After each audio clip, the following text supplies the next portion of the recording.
The concept of balancing is another very common topic not only within the IL community, but also the gaming industry as a whole. It is one of the most frequent complaints people have in multiplayer games, and it's a subject that seems to have no end once it's brought up. In dinosaur survival games, to be more specific, there's an always ongoing discussion about it.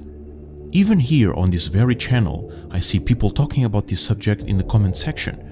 Path of Titans has terrible balancing issues, or things like, should the IL be balanced in the first place? And that last one is a very good question. Does the IL need to be balanced?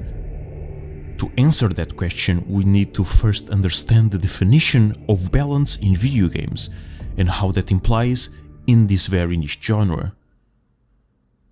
According to Techopedia, game balance is a video game design concept where the strengths of a character or a particular strategy are offset by a proportional drawback in another area to prevent domination of one character or gaming approach. Okay, sounds pretty accurate to me, but let's go a bit deeper. Why do characters or strategies need to be balanced to begin with? Do they really? What's the purpose in all of this? There's one key component in this definition that answers that. Offset by a proportional drawback in another area to prevent domination of one character or gaming approach.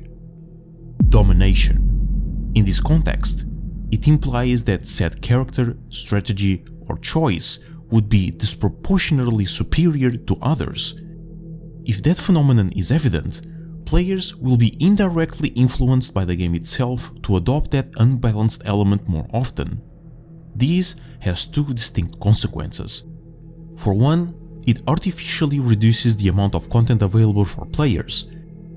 If a first-person shooter has 10 guns that are equally obtainable, but one is clearly superior to the other 9, to the people that play frequently, the game really only has one weapon.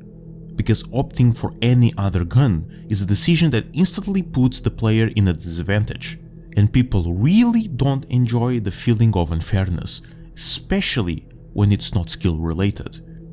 Also, keep in mind that this may happen as often in single player as in multiplayer. If people discover that their equipment, character or strategy are overshadowed by something significantly superior, their attachment and investment towards them would feel like a waste of time and energy, and indirectly force them to change. Or in the case of someone starting out, if they research the game's numerous mechanics, the same player might ignore the majority of them due to the unbalanced nature of that one component. Secondly, it destroys the game's sense of competition. One of the most important aspects in competitive sports, including video games, is the existence of an equal playing field where the only one definitive factor for victory is the player's skill and knowledge. If the several features and mechanics the game possess aren't balanced accordingly, some competitors might use them to obtain an unfair advantage over their opponents, and as time goes on, that one component might be so predominant in the competitive scene that the game becomes extremely formulaic and one-dimensional. Overwatch players might know what I'm talking about. But this still doesn't explain the true purpose of balancing. Sure, it restricts the content and affects competition in multiplayer, but you see people complain about it in games that are not even competitive in the first place. So the real answer must be simpler than this. Balance exists to adjust all the necessary components of the game in order to deliver the best, most fair experience to one user without compromising the enjoyment of another.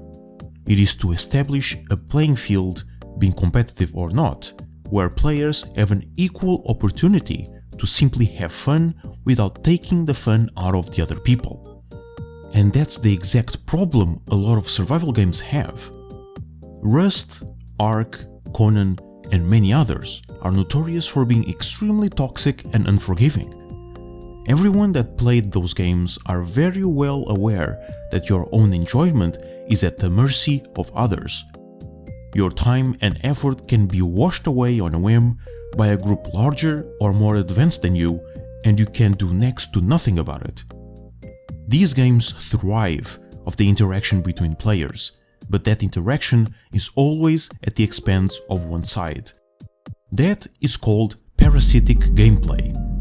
This happens when mechanics or features allow some players to become more powerful by either absorbing other people's resources or by simply being able to destroy everyone else's progress. These games allow players to do this. They are designed around it. And while of course some people enjoyed it, the vast majority doesn't. It's like a pyramid scheme where the most powerful groups of players are few in numbers, having complete and total power and able to have their fun with no repercussions, while the player base at the bottom represent the majority of the community, being constantly suppressed not by the game itself, but rather by the people at the top. Do games like The Isle, Path and Bob possess parasitic gameplay though? No. Players do kill each other, and that deletes the progress of the person killed, but the victor doesn't get more powerful due to that. Players kill one another by necessity. They require it to sustain their progress, not to increase its power. Carnivores don't become stronger after each kill, they simply kill to feed. That not only removes the problem most survival games have, it also adds immersion through gameplay. However, this doesn't exempt them from having balancing issues. In most of them, dinosaurs are divided into different tiers. The higher the tier, the stronger the dino is, relatively speaking. The solution was to make each increasing tier longer to grow, giving a wider window for the big boys to remain in their vulnerable stages much longer than average. Sounds good, right? You want more power? You need to wait for it. Pretty straightforward. And while in theory it makes sense and appears to be a decent fix, it is at the same time extremely susceptible to the species' individual stats.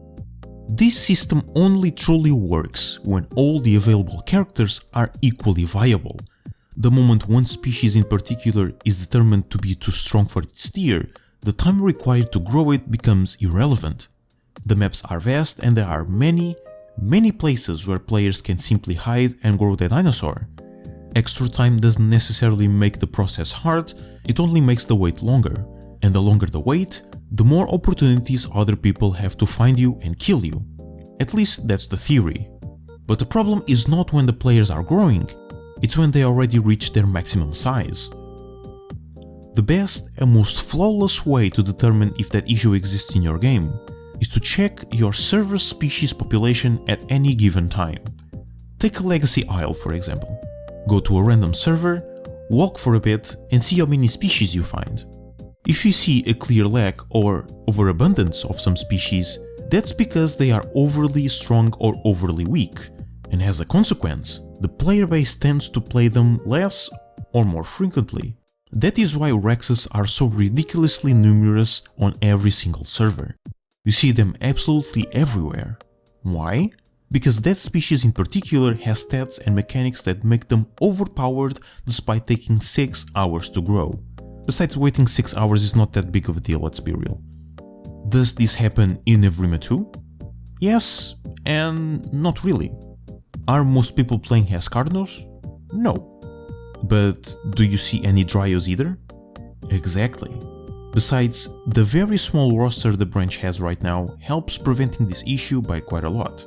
The game is somewhat more balanced by itself, and most species available are small/mid-tier, which reduces the stat discrepancy between dinosaurs. However, eventually, in a couple of years, the game will have the 50 plus dinos they are planned to have. I mean, we already have 30 concept arts, so at the very least the game is supposed to have that amount at some point. So eventually there will be a time where those issues start to become more tangible, but as of right now, it's relatively fine. But let's go back to the main question. Does the Isle need to be balanced? Yes. In fact, every game should. Because at its core, balancing a game is to allow everyone to enjoy the game equally, regardless of the different preferences or playstyles people might have. An Ipsy player deserves to have fun just as much as a Carno player, and balance prevents people from being punished by the game for playing with a certain character or strategy. And this applies to everything, not just combat, mind you. The objective of this genre is to survive as an animal and thrive against the hostile environment players live in.